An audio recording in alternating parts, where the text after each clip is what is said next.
आम्ही सारे खवय्ये. आता पूर्वा रॉयल डिलाईट बनवणार आहे. साहित्य काय? आता भार्गवीने बनवल्यावर तुझ्यावर एक वेगळं दडपण. अगं बाई बापरे प्लीज.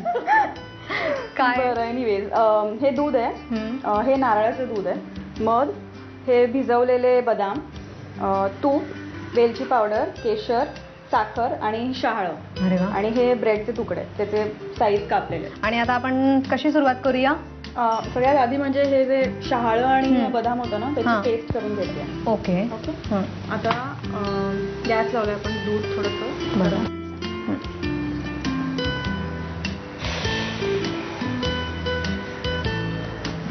आधी थोडं घेतलंय दूध, मग नंतर आपल्याला वाटलं तर आपण घेऊया. बरोबर. आता थोडी साखर, भार्गवी खाणार आहे म्हणून जरा कमीच घालते.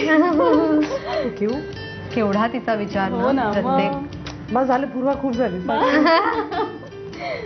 बरं, आता हे थोडं दूध जरा गरम होतं. तुला सुद्धा छोटी मुलगी आहे, काय नाव तिचं? अनुष्का. अनुष्का. तर तिच्यासाठी तू असं काही वेगळं बनवलंयस का कधी, किंवा तिला हे आवडतं ते नाही आवडत? बनवत असते मी, म्हणजे मी करते तसं ट्राय, पण ती पण अशी खूप फूडी नाहीये. तिला इनफॅक्ट असं वेगळं काय करून दिलं की ती नको असं म्हणते, म्हणजे ते टेस्टही करायचं नसतं तिला. म्हणजे नॉर्मल गोष्टी ज्या असतात त्याच तिला आवडतात, मग मी तेच करते. एकदा ती आवडलं म्हणाले की सारखं तेच करायचं.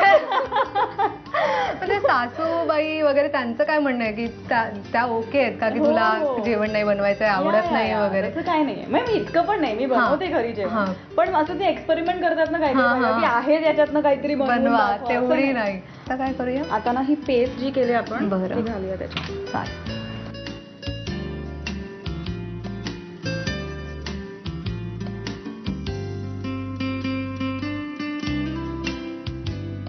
आज गौरी विसर्जन आहे, तर नैवेद्य काय असतो तुमच्याकडे साधारण?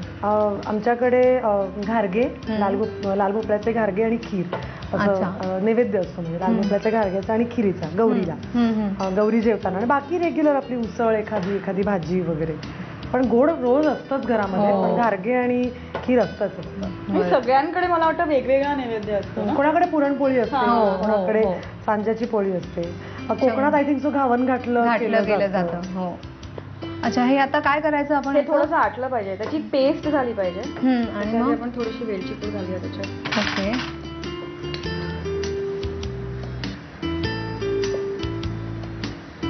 आणि मग काय करायचं? वेलची पूड घालून मग त्याच्यानंतर ब्रेडचे जे स्लाइसेस केलेत ना आपण, म्हणजे हे आटलं जरा की त्याच्या गॅस बंद करायच्या आधी, आणि मग त्याच्यानंतर हे नारळाचं दूध आहे ना त्याचे 2 चमचे घालायचे. गरम असताना घातलं की मग दूध फाटण्याची शक्यता. थंड करून थोडंसं गरम उकळतं नको, थोडंसं गार करून त्याच्यात ते नारळाचं दूध घालू. मग आपण ते करून घेऊया. हा, ठीक आहे, चालेल. आता काय करूया आपण? आता ह्याच्यात तूप घातलंय. आपण ब्रेडचे जे स्लाइसेस केलेले ना ते थोडेसे ह्याच्यावरती रोस्ट करून घेऊया.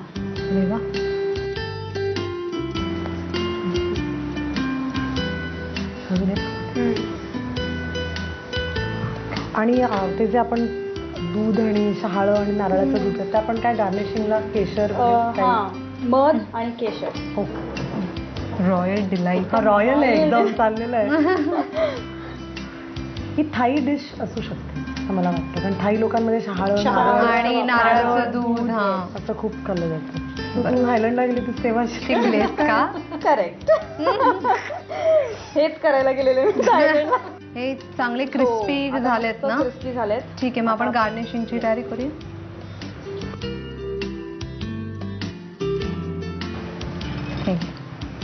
ही पेस्ट झाली का? ती मगाशी आपण केली ना. हे नारळाचं सॉलिड लागेल ना? नाही, साधारण ह्या कन्सिस्टन्सीचं बनवायचं. बरोबर. मगाशी ते आपण बनवत होतो. करेक्ट बनवलं. हे गार मस्त लागेल असं मला वाटायला लागलं आता. हे फ्रीज मध्ये ते फ्रीज मध्ये ठेवून थंड घेतलं. थायलंडला गेल्याचा केवढा फायदा झालाय. ती टेस्ट आता खूप मस्त ब्लेंड झाली आहे. फक्त बदाम लागणार नाही लागणार. आता आपण त्याच्यावर थोडंसं मध घालूया. वा, सगळं चाललंच आहे. खरंच रॉयली बनते ही डिश. आहा, वाव.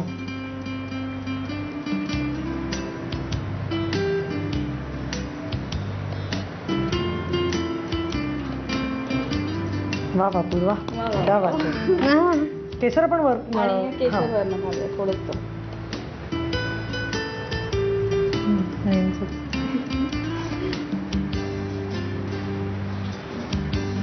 हा मस्त. वा वा वा पूर्वा अप्रतिम दिसतंय आणि हे असंच पण खाता येईल किंवा मस्त फ्रीज Freeze करून मध्ये करून छान. हा छान मस्त रॉयल डिलाईट पूर्वाने छान तयार केलेले आहे. तुम्ही पटकन याची साहित्य आणि कृती लिहून घ्या. रॉयल डिलाईट बनवण्यासाठी लागणारं साहित्य: नारळाचं दूध, मध, भिजवलेले बदाम, तूप, वेलची पूड, केशर, साखर, शहाळं आणि ब्रेड स्लाइसेस. कृती: शहाळं आणि भिजवलेले बदाम एकत्र वाटून पेस्ट तयार करावी. एका कढईमध्ये दूध घेऊन त्यामध्ये साखर आणि शहाळं बदामाची पेस्ट घालून मिश्रण आटवून घ्यावं. त्यानंतर गॅस बंद करून त्यामध्ये वेलची पूड आणि 2 चमचे नारळाचं दूध एकजीव करावं. ब्रेड स्लाइसेस साजूक तुपावर खरपूस भाजून घ्याव्यात. या भाजलेल्या ब्रेडच्या तुकड्यांवर शहाळं आणि बदामाचं आटीव मिश्रण, मध आणि केशर घालून डिश सर्व्ह करावी.